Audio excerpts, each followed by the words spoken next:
Assalamualaikum warahmatullahi wabarakatuh. Anak-anak sekalian, sebelum kita mulai belajar, ayo kita awali dengan berdoa kepada Allah. Semoga Allah memberi kita kemudahan dalam belajar. Apa kabar anak-anak semua? Anak-anakku yang hebat, sebelum kita mulai belajar, coba simak video berikut ini dengan seksama.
Setelah kalian melihat video tadi, apa yang bisa kalian simpulkan?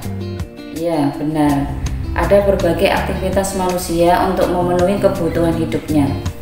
Ini artinya betapa pentingnya lingkungan sekitar bagi kehidupan manusia, terutama lingkungan alam. Nah, anak-anak, kali ini kita akan bersama-sama belajar tentang bagaimana interaksi manusia dengan lingkungan alam. Oke anak-anak, sekarang tugas kalian adalah mengamati lingkungan di sekitar tempat tinggalmu. Gunakan pertanyaan berikut ini sebagai panduanmu. Tulis jawabannya di buku tulis. 1. Bagaimanakah kondisi geografis lingkungan di daerah tempat tinggalmu? Apakah termasuk daerah pantai, pegunungan, atau daratan? 2. Apa pekerjaan utama orang-orang di sekitarmu? 3. Bagaimana bentuk hubungan masyarakat sekitarmu dengan lingkungan alamnya? Misalnya, menanam sayuran dan buah-buahan. Kalian sebutkan yang lain ya.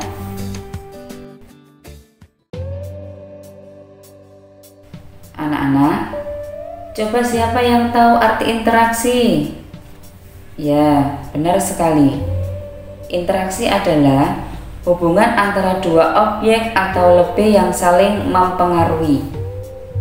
Semua makhluk hidup yang ada di bumi melakukan hubungan dengan sesama makhluk hidup maupun dengan lingkungannya. Lingkungan alam terdiri atas komponen biotik atau makhluk hidup dan komponen abiotik atau makhluk tak hidup.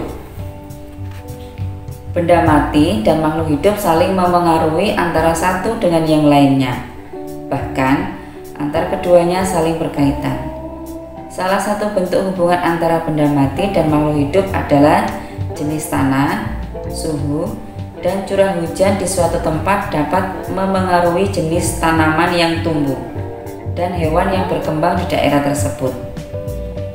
Makhluk hidup juga dapat memengaruhi benda mati. Contohnya, daerah yang banyak tumbuhannya akan menyebabkan daerah tersebut menjadi lebih sejuk. Daerah yang masih banyak tumbuhannya cenderung memiliki air tanah yang baik dan berlimpah. Hal ini terjadi karena tanaman membantu tanah untuk menahan air dan menyimpannya di dalam tanah dengan baik. Bagaimana dengan manusia? Hubungan antara manusia dan lingkungan alam dapat dikelompokkan menjadi dua. Pertama, hubungan yang membuat manusia harus dapat menyesuaikan diri dengan alam.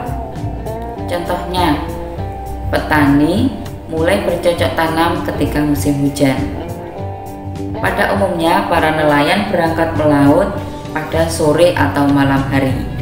Kemudian, baru pada pagi hari mereka pulang dengan membawa tangkapan ikan dan hasil-hasil laut yang lain.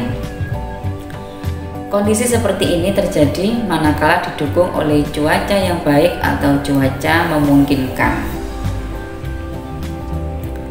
Untuk menghindari bahaya alam dan cuaca buruk, manusia membuat rumah, memakai pakaian, membuat parit, dan sebagainya.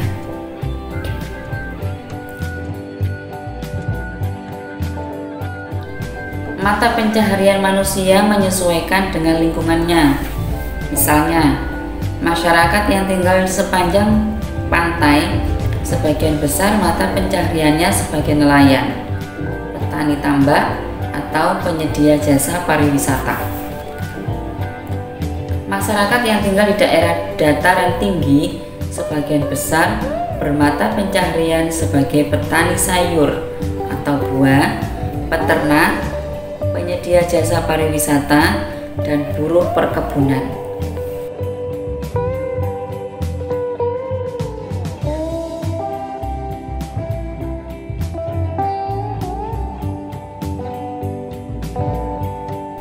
Masyarakat yang tinggal di dataran rendah sebagian besar mata pencahariannya sebagai pegawai pabrik, pedagang, dan karyawan swasta.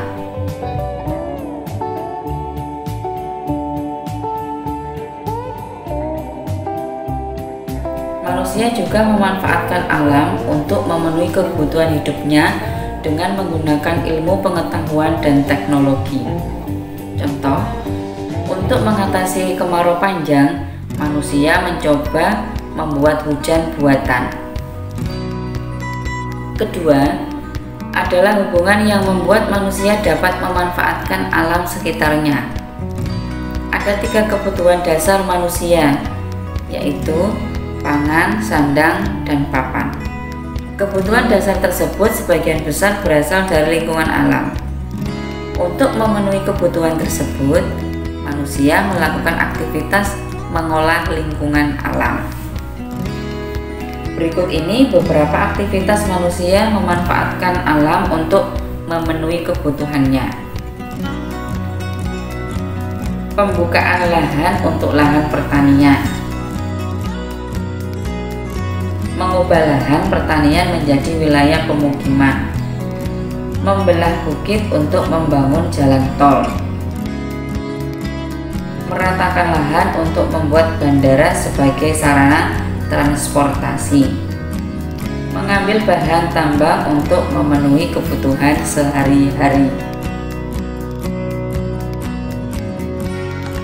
Dampak positif interaksi manusia dengan lingkungan alam antara lain terpenuhinya kebutuhan hidup sehari-hari, dapat meningkatkan taraf hidup masyarakat, mengurangi angka pengangguran, mempercepat pembangunan. Dampak negatif interaksi manusia dengan lingkungan alam antara lain terjadinya kepunahan sumber daya alam. Contoh, eksploitasi minyak bumi secara berlebihan menyebabkan cadangan minyak bumi menjadi semakin menipis dan lama-kelamaan akan habis. Mengganggu ekosistem di alam. Sebagai contoh, kebiasaan sebagian masyarakat yang membuang sampah di sungai berdampak buruk pada lingkungan. Mengganggu habitat asli flora dan fauna. Sebagai contoh, pembukaan hutan untuk perkebunan kelapa sawit menyebabkan orangutan kehilangan tempat tinggalnya. Menimbulkan kerusakan dan pencemaran lingkungan. Penambangan, industri, dan usaha manusia lain menimbulkan dampak kerusakan alam dan pencemaran lingkungan yang luar biasa. Menimbulkan bencana alam, misalnya bencana banjir yang disebabkan karena saluran air yang tersumbat oleh sampah, bencana tanah longsor dan banjir bandang akibat penebangan hutan sembarangan. Pembakaran hutan untuk membuka lahan baru juga mengakibatkan asap yang mengganggu kesehatan. Nah, anak-anak, lalu bagaimana sikap terbaik kita agar lingkungan tetap terjaga kelestariannya? Ya, benar. Kita harus menjaga kelestarian alam ini. Berikut ini beberapa sikap yang bisa kita lakukan agar lingkungan kita tetap lestari. Membuang sampah pada tempatnya, menanami kembali hutan yang gundul, menghentikan eksploitasi sumber daya alam yang berlebihan, memberikan sanksi keras terhadap pelaku pencemaran lingkungan, meningkatkan kesadaran akan pentingnya kelestarian lingkungan alam, melakukan daur ulang sampah. Alhamdulillah, demikian anak-anak belajar kita kali ini. Semoga bermanfaat. Salam sukses untuk kita semua.